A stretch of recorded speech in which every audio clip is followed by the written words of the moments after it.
الضرب 24 تنقل لكم الحدث بالصوت والصورة. الرحمن الرحيم، وصلى الله وسلم على سيدنا محمد وعلى اله وصحبه اجمعين. مصطفى عقيدي، مفتي حزب الاستقلال في عمليه مقاطعه عين سبع الحي المحمدي. اليوم كنحضروا الدوره العاديه ديال المجلس الاقليمي لعمليه مقاطعه عين سبع الحي المحمدي.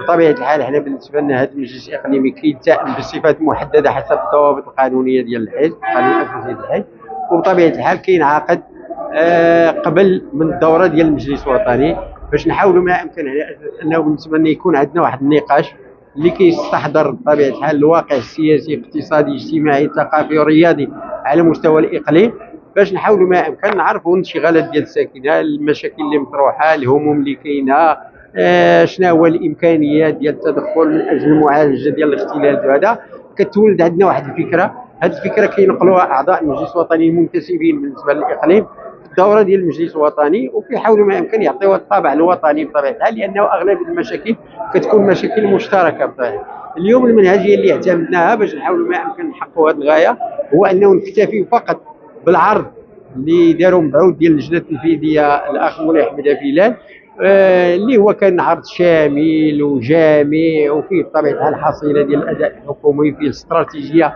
التنظيميه اللي كيخدم بها الحزب، الاستراتيجيه الاشعاعيه، الموقف الحزب من القضايا الوطنيه. هذا الشيء كله عرضناه بطبيعه الحال على الاخوان، وحاولنا ما امكن على اساس نعطيهم فرصه انهم يدخلوا.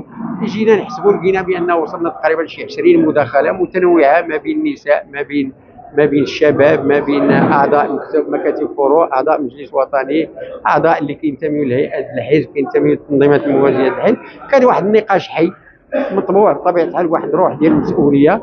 وفي نهايه المطاف بطبيعه الحال الاخوان كلهم عبروا على انهم متشبتين بطبيعه الحال بالوحده الحزب، وانهم بطبيعه الحال باغيين يكونوا على قلب امراه ورجل واحد، وغادي يكونوا بطبيعه الحال يد واحده، وغادي يكون التضامن فيما بينهم باش يحاولوا ما امكن ينخرطوا بقوه المعارك اللي كتنتظرنا بطبيعه الحال، واساسا المعركه بطبيعه الحال ديال استحقاق الانتخابات التشريعيه ديال 26 شتنبر 2026.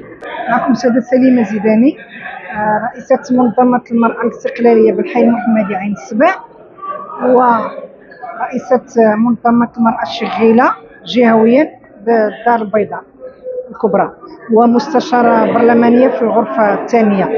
اليوم حضرنا اللقاء الجهوي الإقليمي ديال الحزب الإقليم عين سبع الحي المحمدي، باش نكونوا قراب للساكنه، نعرفوا الهموم ديالهم والمشاكل ديالهم. اللقاء اللي ترأسوا اخ مولاي احمد افيلال، الدوره العاديه ديالو ديال المجلس الاقليمي تحت شعار من اجل مجتمع تعادلي منصف للانسان والمجال.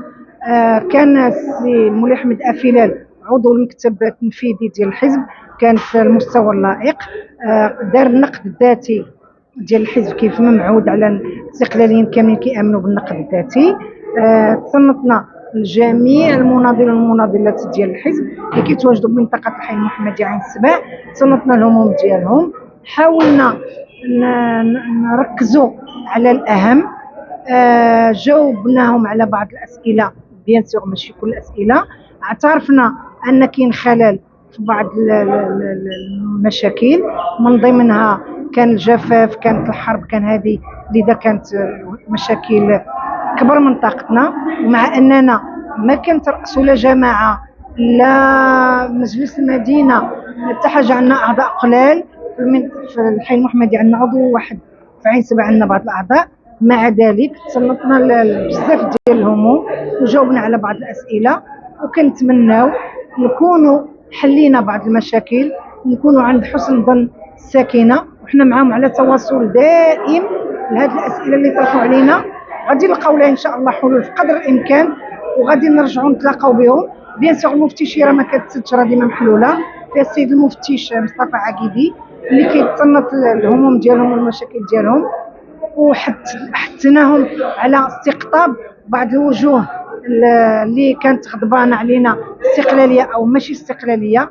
حثيناهم لان الظرفيه ما كتسمحش، ما بقاش الوقت بزاف، لان نهار 13 غادي تسد لوائح انتخابيه. حطيناهم على الاستقطاب ديال الناس الاستقلاليين. الدرب 24 تنقل لكم الحدث بالصوت والصورة.